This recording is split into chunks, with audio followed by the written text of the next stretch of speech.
अस्सलाम वालेकुम क्लास। आज के नए लेक्चर में हम दोबारा से कुछ डेफिनेशन से स्टार्ट करेंगे। लास्ट टाइम हमने डेफिनेशन की थी, तो अब भी कुछ डेफिनेशन से स्टार्ट करेंगे और उसके साथ एक्सरसाइज 3.1 स्टार्ट करेंगे। तो सबसे पहले इक्वल मैट्रिक्स की डेफिनेशन करते हैं।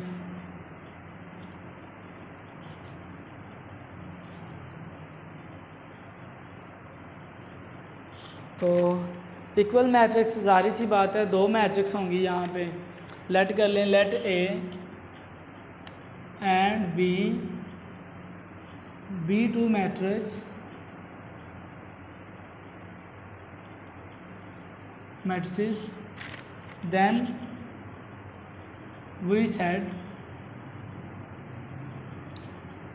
A is equal to B if and only if यहाँ पे दो कंडीशंस अगर फुलफ़िल हो जाएं तो हम कहेंगे कि जो A और B दोनों आपस में इक्वल हैं। Number first, the order of A is equal to the order of B, यानी कि A का ऑर्डर और B का ऑर्डर सेम हो। ऑर्डर आप लोगों को पता है कि number of rows is equal number of rows और नंबर ऑफ़ कॉलम, के कितनी इसमें रोज़ हैं कितने उसमें कॉलम हैं। Number two, the corresponding elements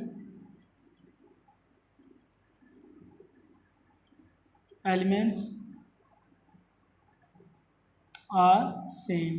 corresponding elements से मुराद होता है आमने सामने वाले एलिमेंट्स। फॉर एग्जांपल ए हमारे पास है 2, 3, 4, 5 और बी बराबर है 1 + 1, 3, 4 और 3 + 2। यहाँ पे सबसे पहले देखें, हमने चेक करना है क्या ए और बी आपस में इक्वल हैं। तो उसके लिए देखें, सबसे पहले ऑर्डर चेक करें। इसमें रोज़ की तादाद कितनी है, 1 और 2। हॉरिजॉन्टल लाइन रोज़ होती हैं, ठीक है। तो इसमें 2 रोज़ हैं और वर्टिकल लाइन क्या होते थे, कॉलम्स। तो इसका जो ऑर्डर है 2/2। अब इसका ऑर्डर चेक करें तो 1 + 1 ये एक ही एलिमेंट बनेगा और इसी तरह 3 + 2 ये भी एक ही एलिमेंट बनेगा। तो इसका जो ऑर्डर है वो भी क्या है, 2/2। हमारी फर्स्ट प्रॉपर्टी यहाँ पे फुलफ़िल हो गई कि order of A is equal to order of B. अब क्रॉसपॉन्डिंग एलिमेंट चेक करें, ये 2 है तो इधर भी 1 + 1 2। क्रॉसपॉन्डिंग ये इसके सामने वाला एलिमेंट ये है, 3 के सामने 3 है, 4 के सामने 4 है, 5 के सामने 5 है। तो हमारी दूसरी प्रॉपर्टी भी फुलफ़िल हो गई। तो हम ये कह सकते हैं कि A is equal to B, ठीक है। इसके बाद हम जो अगली हमारी डेफिनेशन है, या हम कह सकते हैं हम बढ़ने वाले हैं एडिशन की तरफ कि दो मैट्रिक्स उनको ऐड कब करना है और कैसे करना है।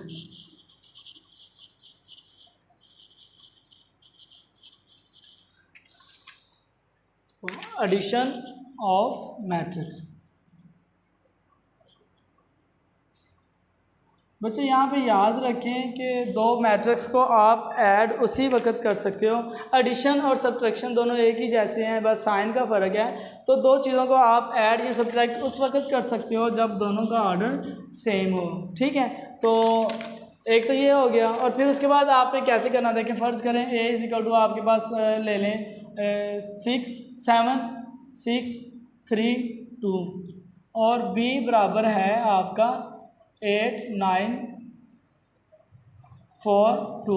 अब आपने इसको ऐड करना है तो देखें सबसे पहले इनका ऑर्डर अगर तो सेम है तो तभी एडिशन हो सकती है। तो देखें इसका भी ऑर्डर 2/2 है, इसका ऑर्डर भी 2/2 है। तो एडिशन का तरीकाकार क्या है, A + B is equal to, देखें पहले ये 7 A की वैल्यू आ जाएगी प्लस B की वैल्यू आ जाएगी,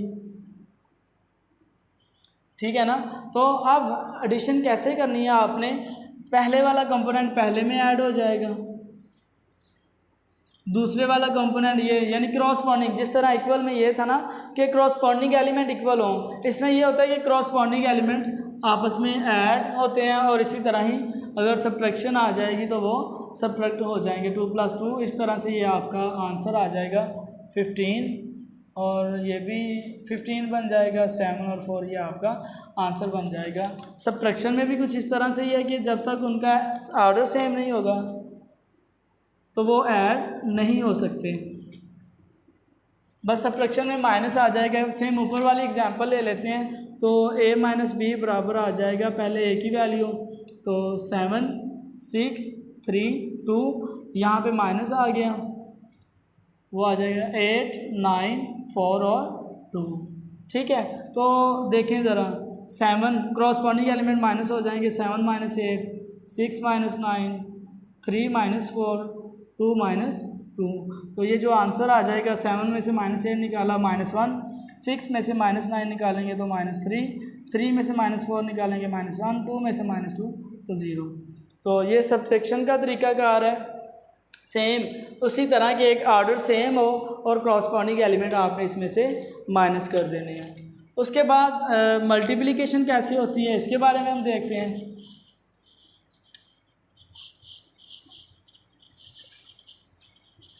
multiplication of two matrix.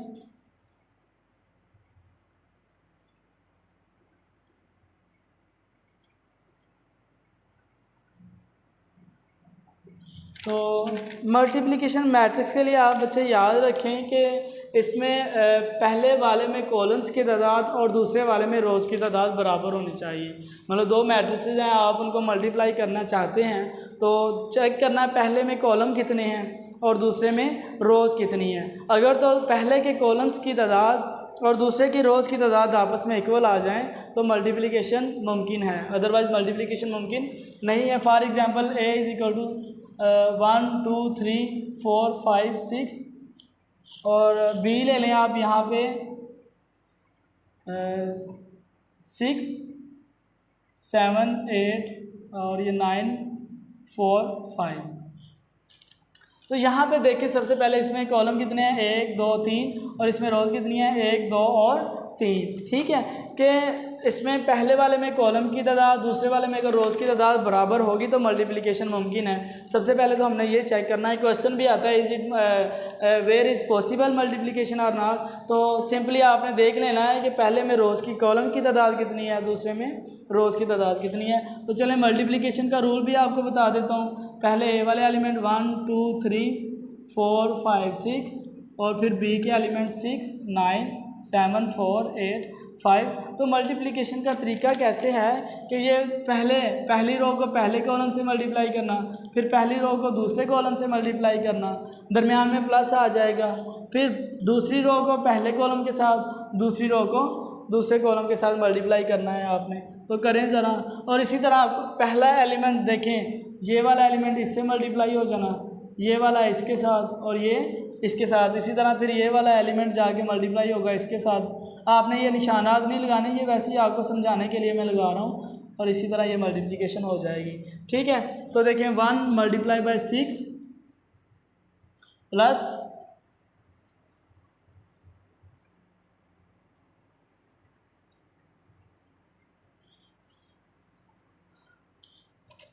1 multiply by 6 हो गया, plus 2 multiply by 7 plus 3 multiply by 8। फिर थोड़ा सा गैप डाल लें, 1 multiply by 9 plus 2 multiply by 4 plus 3 multiply by 5। ठीक है, इस तरह अब ये पहली रो कंप्लीट हो गई। अब दूसरी रो कर लें, 4 multiply by 6 plus 5 multiply by 7 plus 6 multiply by 8।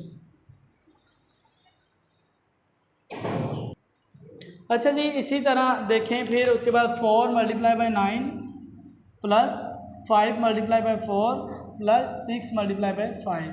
तो अब इन्हें हल कर लें तो 1 मल्टीप्लाई बाय 6 आ जाएगा प्लस 14 प्लस 24। इस तरह 9 प्लस 8 प्लस 15। इसी तरह 24 प्लस 35 प्लस 48 और इसी तरह ये आ जाएगा 36 प्लस 20 प्लस 30। उसके बाद इसे सॉल्व कर लेंगे तो आपका आंसर आ जाएगा। ये वैसे क्वेश्चन ही मतलब सिंपली आपको समझाने के लिए था कि मल्टीप्लिकेशन जनरल वे में अगर कोई भी क्वेश्चन आ जाए तो आपने उसे मल्टीप्लाई कैसे करना है। ठीक है, तो चलें ये आपने आगे खुद से कंप्लीट कर लेना है। हम एक्सरसाइज 3.1 की तरफ बढ़ते हैं।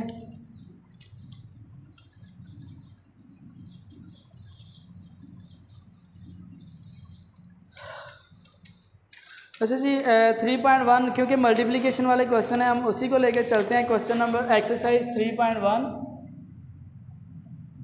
स्मार्ट सिलेबस में इसका क्वेश्चन नंबर 2 है। उसकी जो स्टेटमेंट है कुछ इस तरह से है, फाइंड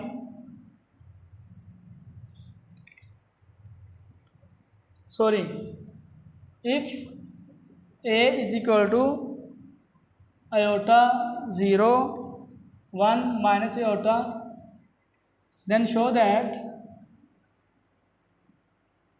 a की power 4 is equal to I2।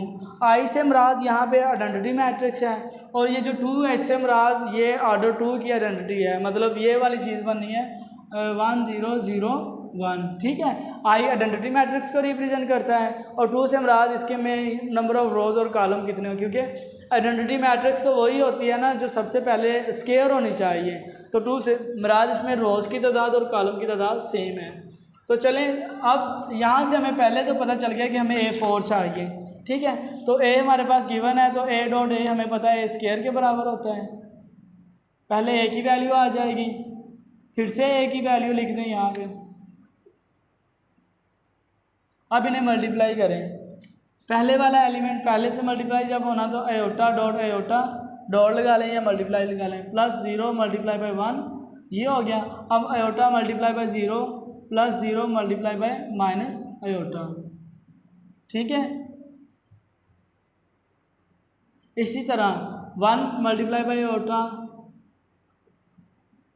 Plus 1 multiply by minus iota और यहाँ पे आ जाएगा 1 multiply by 0 plus minus iota multiply by minus iota.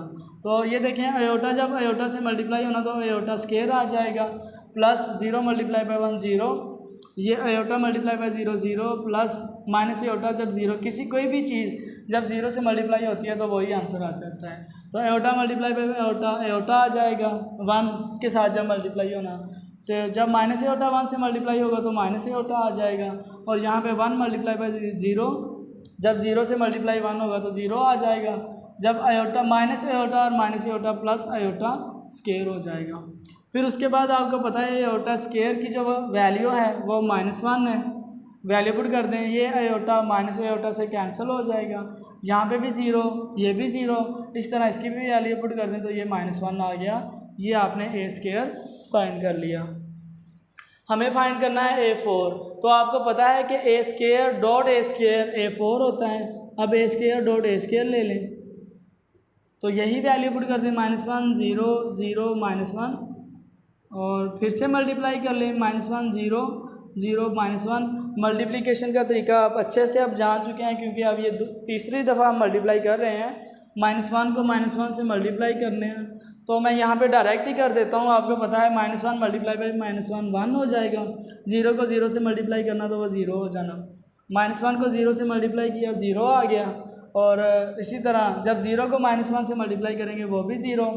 अब 0 को इस -1 से मल्टीप्लाई किया 0, -1 को इस 0 से मल्टीप्लाई किया वो भी 0, इसी तरह 0 को 0 से मल्टीप्लाई किया 0, -1 को जब -1 से मल्टीप्लाई करना तो वो +1। तो देखें ये A4 बन जाएगा और ये बन गया 1 0 0 1। तो ये किसके बराबर है मैं पहले से लिख चुका हूँ कि हमारे पास I2 से मुराद आइडेंटिटी मैट्रिक्स ऑफ ऑर्डर 2 की है। तो यहाँ पे ये देखें I2 के बराबर आ जाएगा विच इज़ इक्वल टू जो हमने प्रूव करना था तो ये हम प्रूव हो गया। ठीक है, चलें इसके बाद आगे चलते हैं क्वेश्चन नंबर 8 की तरफ, क्योंकि वो भी मल्टीप्लिकेशन वाला ही है और उसमें इक्वल भी आ जाएगी। दोनों चीज़ें जो आज हमने की हैं दोनों ही चीज़ें इस्तेमाल हो जाएंगी। तो क्वेश्चन नंबर 8 देखें ज़रा, if A is equal to 1 2 A B and A square is equal to 0 0 0 0, find the value of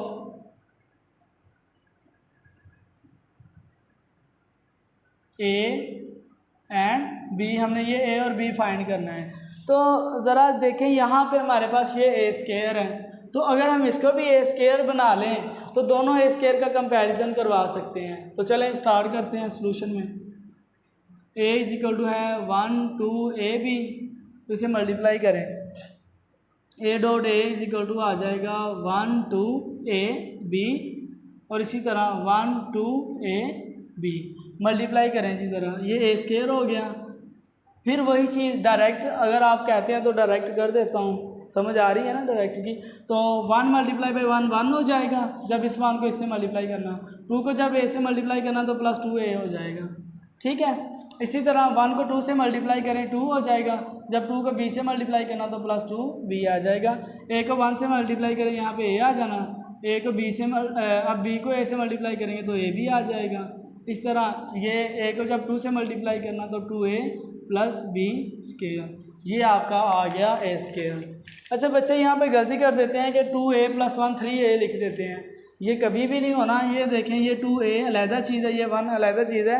same उसी तरह है कि जिस तरह चीनी के डब्बे में हम नमक नहीं डालते, सेम यही मिसाल है कि ये नमक है ये चीनी, दोनों को अलहदा अलहदा ही रखना पड़ेगा, ठीक है ना।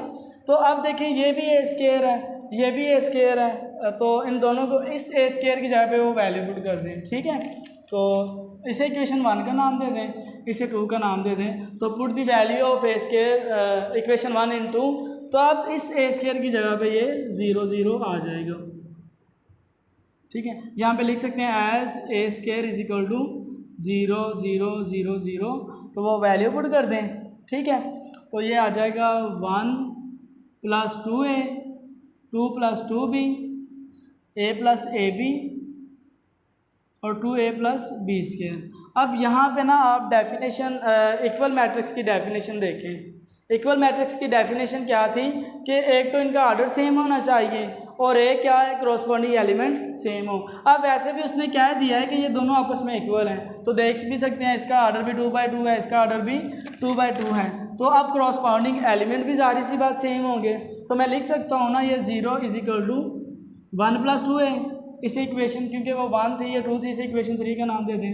इस तरह ये वाला 0 इज इक्वल टू हो जाएगा 2 प्लस 2b, इक्वेशन 4 का नाम दे दें। ये वाला 0 हो जाएगा a प्लस ए बी के, इक्वेशन 5, और ये वाला 0 हो जाएगा 2a प्लस बी स्क्वायर के, इक्वेशन 6। हमें वैल्यू चाहिए a और b की, ठीक है। तो यूजिंग 3, अब यहाँ पे देख सकते हैं कि 3 को अगर आप इस्तेमाल करें तो a की वैल्यू आ जाएगी। यूजिंग 3 क्या है 1 plus 2a is equal to 0, 1 उस साइड पे चला जाएगा, 2a इज इक्वल टू -1, 2 को डिवाइड कर दो -1/2, ये a की वैल्यू आ गई। अब अकेला b, इक्वेशन नंबर 4 में अकेला b है, तो यूजिंग 4 क्या है 0 is equal to 2 plus 2b, अब 2 इस साइड पे ले आए, -2 इज इक्वल टू 2b, दोनों तरफ 2 से डिवाइड कर दें तो b की जो वो वैल्यू आ जाएगी वो -1 आ जानी। तो यही हमें फाइंड करने का कहा गया था। देखें a की वैल्यू -1/2 है और b की वैल्यू -1 है। सेम ऐसा ही क्वेश्चन नंबर 9 है, ये दोनों इंपॉर्टेंट भी हैं वैसे भी, बल्कि ये जो तीनों हम कर चुके हैं अभी तक, ये तीनों के तीनों इम्पोर्टेंट हैं। तो क्वेश्चन नंबर 9 वो भी इसकी स्टेटमेंट कुछ इस तरह से है, if a is equal to 1 -1 a b और a स्क्वायर बराबर है 1 0 0 1 के। पहले हमें नल मैट्रिक्स दी हुई थी a स्क्वायर, अब इस दफ़ा उसने आइडेंटिटी मैट्रिक्स दे दी है, तो फिर वही कह रहा है फाइंड a एंड b। देखें अब भी सेम आपने वही काम करना है। देखें ये a स्क्वायर है ना, तो इसके भी प्रोडक्ट फाइंड कर लें, a स्क्वायर फाइंड कर लें। Solution a is equal to 1 -1 a b, अब इसको a डॉट a ले लें, वो क्या आ जाना यहाँ पे 1 -1 a b, इधर भी वही चीज़ आ जानी 1 -1 a b, ठीक है। इन्हें मल्टीप्लाई करें, a square is equal to पहला जब 1 1 से मल्टीप्लाई हुआ 1 प्लस a आ जाएगा, ठीक है। 1 को 1 से मल्टीप्लाई किया 1 आ गया, और -1 को जब a से मल्टीप्लाई करना तो -a आ जाएगा। इस तरह 1 को इस -1 से मल्टीप्लाई करें -1, -1 को जब b से मल्टीप्लाई किया तो -b आ गया। फिर a को 1 से मल्टीप्लाई किया a आ गया। जब b को a से मल्टीप्लाई किया तो ab। इसी तरह -a + b स्क्वायर। ठीक है, अब ये a स्क्वायर आ गया। दोबारा से put the value of a square कर दें। सेम पीछे वाला देखें, कोई भी डिफरेंस नहीं है, सिर्फ वैल्यूज डिफरेंट है, बाकी सेम काम वही है। Put the value of a square, तो a स्क्वायर की जगह पे आ जाएगा 1001 is equal to 1 - a -1 - b a + ab -a + b square. अब इनका कंपैरिजन फिर से, क्योंकि ये इक्वल मैट्रिक्स है, देखें दरम्यान में इक्वल है, तो क्रॉसपॉन्डिंग एलिमेंट आपस में इक्वल रख लें। 1 = 1 - a, इसे इक्वेशन 1 का नाम दे दें। -1 सॉरी 0 = -1 - b, इक्वेशन 2 का नाम दे दें। आपकी मर्ज़ी है, तो यहाँ तक 2 का भी आप, क्योंकि यहाँ से आपको a की मिल जाएगी, यहाँ से b की मिल जाएगी, यहाँ तक ही सॉल्व कर लें, या फिर सारी इक्वेशंस बना लें। 0 = a + ab और 1 = -a + b स्क्वायर, इक्वेशन 4। फिर से वही काम यहाँ पे कर लें यूजिंग 1 क्या है, 1 = 1 - a, तो ऐसा करें -a इधर ले आएँ, +a हो जाएगा, और ये जो 1 है उस साइड पे ले जाएं तो ये -1 हो जाएगा। ये 1 - 1 से कैंसिल, a = 0 आ जाएगा। ठीक है, ये a की वैल्यू आ गई। इसी तरह यूजिंग 2 वाली इक्वेशन क्या है, 0 = -1 - b इम्प्लाइज दैट -1 उस साइड पे ले जाएं, 1 = -b, माइनस से मल्टीप्लाई कर दें, -1 = b, ये आपका आंसर आ जाएगा। ठीक है, आप चेक करना चाहते हैं क्या आपका आंसर ठीक है या नहीं, तो इसमें पुट करेंगे। देखें a की जगह पे 0 पुट कर दिया, प्लस इसे a की जगह पे 0 पुट कर दिया, और b की जगह पे -1, तो 0 जमा 0 - 1 मल्टीप्लाई होकर 0 हो जाएंगे, तो ये आपस में इक्वल आ जाएगी। इस तरह यहाँ पे पुट करके देख लें, a की जगह पे 0 पुट करेंगे, ये ख़त्म हो जानी, b की जगह पे -1 पुट करें और उसका स्केयर लें तो वो 1 आ जाना। इसका मतलब कि आपका जो आंसर है बिल्कुल ठीक है। अच्छा, क्योंकि इक्वल मैट्रिक्स के क्वेश्चन तो हम कर ही रहे हैं, इसके साथ ही हम ऐसा करते हैं, क्वेश्चन नंबर 3 के जो दोनों पार्ट हैं वो, और एक क्वेश्चन नंबर 5 है वो भी साथ ही कर लेते हैं।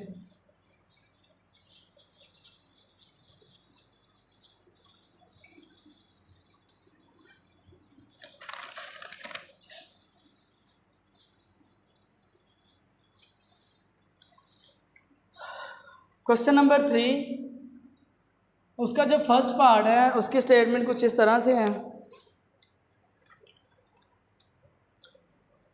Find x and y if x + 3 1 - 3 3y - 4 sorry -3 3y - 4 is equal to 2 1 -3 और 2। देखिए, हमने यहाँ पे x और y की वैल्यू फाइंड करनी है, तो दोनों मैट्रिक्स आपस में इक्वल हैं, तो इसका मतलब फिर से वही अभी हम करके आए थे कि इनके जो क्रॉसपॉन्डिंग एलिमेंट्स हैं वो दोनों आपस में इक्वल हो जाएंगे। ठीक है ना, तो देखिए ज़रा मैं सॉल्यूशन में, as the matrix is equal, so x + 3 = 2, equation 1 हो गई। 1 = 1 है, लिखने की ज़रूरत नहीं है। -3 = -3 है, ये भी लिखने की ज़रूरत नहीं है। 3y - 4 = 2, इक्वेशन 2 हो गई। अब यूजिंग 1 क्या है, x + 3 = 2, तो +3 उस साइड पे ले जाएं। देखें बच्चों वाले क्वेश्चन है, तो ये -3 हो जाएगा, और x = -1, x की वैल्यू आ गई। अब यूजिंग 2, वो क्या है, 3y - 4 = 2, -4 उस साइड पे ले जाएं, 2 + 4, और 3y = 6 आ जाएगा। 3 से डिवाइड कर दें, 6/3 y बराबर आ जाएगा, ये भी 2 आ जाएगा। आप अगर चेक करना चाहते हैं कि आपका आंसर y = 2 चेक करना चाहते हैं आपका आंसर ठीक है या नहीं, तो आप सिंपली इन इक्वेशन में पुट करके देख लें। जब x की जगह पे -1 पुट करना आपने, तो 3 - 1 2 आ जाएगा। इस तरह जब y की जगह पे 2 पुट करेंगे तो 3 × 2 6, 6 - 4 तो वो भी 2 आ जाएगा। ठीक है, तो अब इसका सेकंड पार्ट वो कर लेते हैं।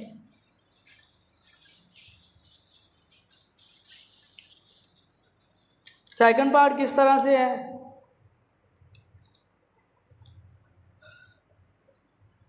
x+3 उसका भी यही x+3 यहाँ पे 1 है, -3 3y - 4 डिफरेंस कहाँ पे आ रहा है ये इसका ज़रा देखें, क्वेश्चन ठीक लिखा हुआ है। अच्छा जी, 3y - 4 = y 1 - 3 2x। तो यहाँ पे भी फाइंड x एंड y, यही कहा गया है कि x और y फाइंड करें। तो सिंपली फिर ये इक्वल है, तो इसका मतलब क्या आ जाएगा कॉरस्पॉन्डिंग एलिमेंट में x+3 = y, इक्वेशन 1 = 1 लिखने की ज़रूरत नहीं है, -3 ये भी नहीं लिखने की ज़रूरत, 3y - 4 = 2x, क्वेश्चन नंबर 2। तो ये थोड़ा सा डिफ़िकल्ट है। आप ऐसा करें कि जो वेरिएबल्स हैं वो एक साइड पे कर लें और जो कांस्टेंट है एक साइड पे कर लें। मतलब जिस तरह 1 को इस्तेमाल करके +3 उधर ले जाएं y इधर आ जाएगा तो -1 हो जाएगा, इसे इक्वेशन 4 का नाम दे दें। इसी तरह 3y उस साइड पे ले जाएं तो 2x - 3y = -4 हो जाएगा। तो ये आप छोटी क्लासों में भी करके आए हैं। अब आपने पता क्या करना है, यहाँ पे या तो x के कोफिशिएंट सेम कर दें या फिर y के कोफिशिएंट सेम कर दें। तो मेरा ख्याल है यहाँ पे y के हम x के कोफिशिएंट सेम कर देते हैं। ठीक है, x के कोफिशिएंट हम सेम कर देते हैं। तो मल्टीप्लाइंग इक्वेशन 4/2, तो जब 2 से मल्टीप्लाई करेंगे इक्वेशन 4 को तो ये देखिए ये 2x - 2y = -6 आ जाएगा, इसे इक्वेशन 6 का नाम दे दें। अब देखें ये भी 2x है, ये भी 2x है। अगर तो देखें याद रखें जब भी सेम हो, दोनों प्लस के हैं तो आपने सब्ट्रैक्ट कर देना है। अगर दोनों माइनस के होते तो आपने अगर मतलब दोनों एक प्लस का और एक माइनस का होता तो आपने ऐड कर देना था। तो सब्ट्रैक्ट इक्वेशन 5 and 6, तो 5 फ्राम 6 कर लें यार, चलें फ्राम 6। अब जो बच्चे बाद में लिखी है ना फ्राम, यानी कि जो फ्राम के बाद आती है वो हम पहले लिखते हैं 2x - 2y = -6, और जो बाद में पहले यहाँ पे जिस तरह 5 पहले आया था तो वो ओवर में आ जाएगी 2x - 3y = -4। सब्ट्रैक्शन में नीचे वाले के साइन चेंज हो जाते हैं तो ये कैंसिल हो गया। 3y में से 2y निकाल लें, y रह जाएगा, -6 में से 4 निकाल लें, -2। तो ये y की वैल्यू आपके पास आ गई -2। अब नेक्स्ट आपने क्या करना है, y की वैल्यू इन 4-5 इक्वेशन जो हैं इनमें से किसी एक में पुट कर दें। अच्छा मैं थोड़ी सी ना नंबरिंग में गलती कर गया तो इसका इशू नहीं है, आप ठीक कर लें। 1 2 3 4 5, ठीक है। चलें मैं यही अब चलने देता हूँ। y की वैल्यू -2 पुट करता हूँ इन 1, पुट y = -2। आपकी मर्ज़ी है जिसमें मर्ज़ी पुट कर लें, तो 1 में पुट कर देते हैं इन 1। तो x+3 = y की जगह पे -2 आ जाएगा, x = -2 +3 उधर जाके -3 हो जाएगा और x की वैल्यू -5। आई होप आपको आज के लेक्चर की अच्छे से समझ आ गई होगी। इजी क्वेश्चन थे, ठीक है। 2 चीज़ें आज हमने की, एक तो मल्टीप्लिकेशन करना सीखा और एक इसके साथ जब 2 इक्वल मैट्रिक्स हों तो उनमें से जो भी वेरिएबल गिवन होता था उसकी वैल्यू फाइंड करना सीखी। अगर कोई भी किसी किस्म का मसला हो तो आप मेरे व्हाट्सअप नंबर पे कांटेक्ट कर सकते हैं। इंशाल्लाह कल नेक्स्ट वीडियो के साथ दोबारा हाज़िर होंगे। अल्लाह हाफिज़।